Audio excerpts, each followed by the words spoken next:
क्या आप लोग कानूनी कार्रवाई की तैयारी कर रहे हैं? कौन दिग्विजय सिंह? अरे भाई, कांग्रेस पार्टी के जनरल सेक्रेटरी, यूपी में कांग्रेस के आपके मुंह से भी ऐसे नाम शोभा नहीं देते। मैं भी नहीं बोलता, मेरे स्टेटस को भी नहीं शोभा देता। जिनको जिनकी पार्टी सीरियसली दिग्विजय सिंह जिनके खिलाफ आपने उमा भारती को उतारा है। अरे नहीं, वो कौन उमा? हम दिग्विजय सिंह को देखो, उनकी स्वास्थ्य ठीक नहीं है, वो आज तक ऐसा जरा थोड़ा सा उनकी पार्टी भी उनको सीरियसली लेती नहीं, उनको छोड़ दीजिए आप। उनको उन्होंने कुछ अगर गलत बोला, रोज बोलते हो, उनको उदार अंतःकरण से माफ कर देना चाहिए। उनका ठिकाने पर नहीं है अभी, जरा छोड़ दीजिए उनको।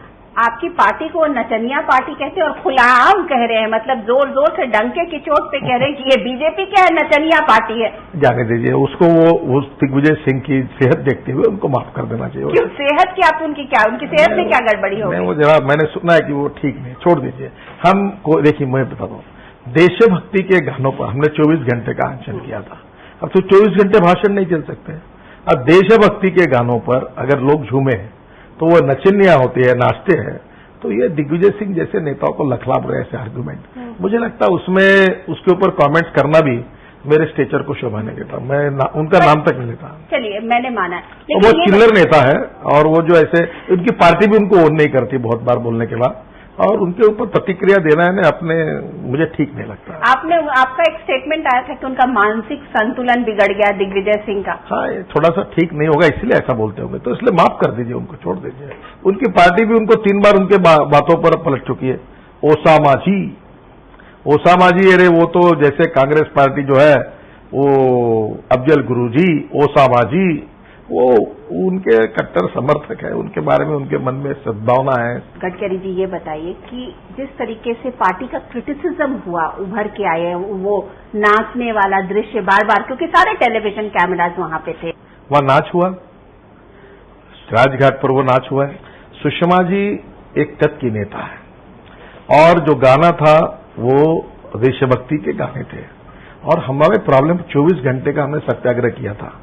अब रात को भाषण नहीं कर सकते कोई, और भाषण नहीं कर सकते तो फिर कोई गीत गा रहे थे, कोई ये गा रहे थे, बहुत अच्छे अच्छे देशभक्ति के गीत गाए। अब गाते समय जब देशभक्ति के गीत आए तो उसमें कार्यकर्ता उसको जल्लोष के साथ गाने लगे।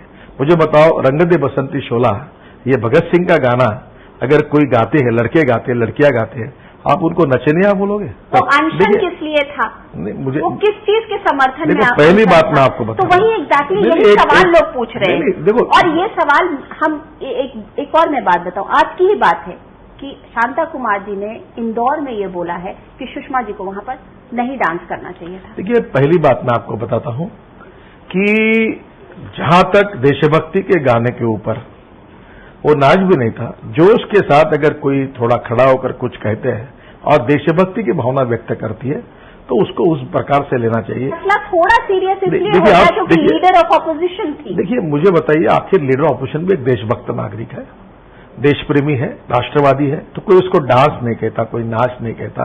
वो देशभक्ति की भावना एक प्रकार से बात अपने मन से वो उत्साह के साथ आती है, और वही भावना उनने व्यक्त की, उसमें कोई गलत किया ऐसा मुझे लगता नहीं। अच्छा, ये बताइए कि काले धन के मुद्दे पर या भ्रष्टाचार के मुद्दे पर बार बार लोग ये सवाल जरूर करते हैं कि बीजेपी आखिर येदियुरप्पा को क्यों नहीं हटाती? इतना सारा मुहिम खोल रखा है लेकिन येदियुरप्पा नहीं दिख रहे हैं। लेकिन पार्टी अध्यक्ष के नाते में ये पूछना बहुत अच्छा हुआ आमने सामने में आप आइए। अभी मैं भी सामने, आप सामने और मैं आमने हूँ, आमने सामने। येदियुरप्पा ने कोई लैंड डील नहीं किया है। A law which is passed by Karnataka assembly giving privilege and power to the chief minister for change of land use, वो जो denotification of land, denotification of land जो कानून पास किया उसमें मुख्यमंत्री करके उनको अधिकार मिला है। इसके बाद कांग्रेस के मुख्यमंत्री एस.एन. कृष्णा, धर्म सिंह जी, बाद में कुमार स्वामी, देवे गौड़ा जी, इन्होंने इस प्रोविजन का ये जो हमारी येदियुरप्पा इनसे 3 गुना 4 गुना ज्यादा उपयोग करके अनेक डीनोटिफाइड लैंड किए हैं। येदियुरप्पा ने भी इस समय एक लैंड का डीनोटिफिकेशन किया था। करने के पहले बाद में वो केस भी नहीं कर दी। एक बात बताओ, डीनोटिफिकेशन किया, पहली बात उन्होंने लीगली, लॉजिकली और इथिकली सही किया। उसमें इसमें एक बात बताइए कि अगर और प्रीवियस चीफ मिनिस्टर्स करते हैं तो क्या वो जस्टिफाइड है कि आप भी करें? आप लोग हमेशा एथिक्स की बात करते हैं। पहली मेरी बात सुन लीजिए। और ये क्या लाजमी है कि आपने डी नोटिफाई किया और वो सारा का सारा लैंड और वो जो लैंड है और उसकी जो अल्टीमेट ओनिंग जो है वो इनकी फैमिली की तरफ जा रही है? पहली बात आपको बताता हूँ, डी नोटिफिकेशन ऑफ लैंड ये डिसीजन 100% लीगल है।